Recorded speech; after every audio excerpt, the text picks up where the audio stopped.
Вот все они как под копирку. Да, и Хабиров, и наш Николаев, и этот Цыгенов. Кремль специально готовил их, да, зная, что будет война, специально их подготавливали к тому, чтобы они пришли во власть. Абсолютные циники.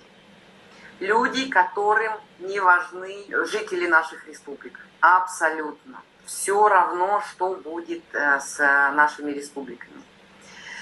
У меня такое ощущение, что они уже давным-давно сидят на чемоданах, успевают хапнуть последнее и ждут, когда, в общем, все это закончится, и они благополучно улетят, я не знаю, в Малайзии какие-нибудь, да, которые держат нейтралитет и с большим удовольствием примут российские деньги.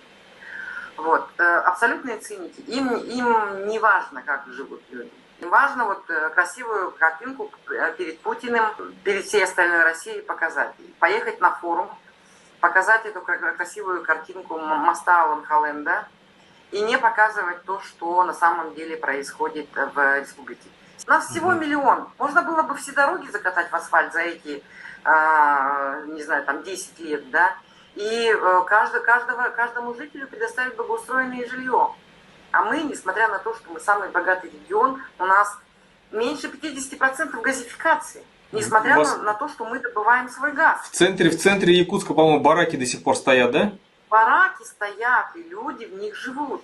А они вместо того, чтобы что-то делать, они блогеров наймут, которые будут показывать центр Якутска и рассказывать, какие мы, значит, как мы прекрасно живем.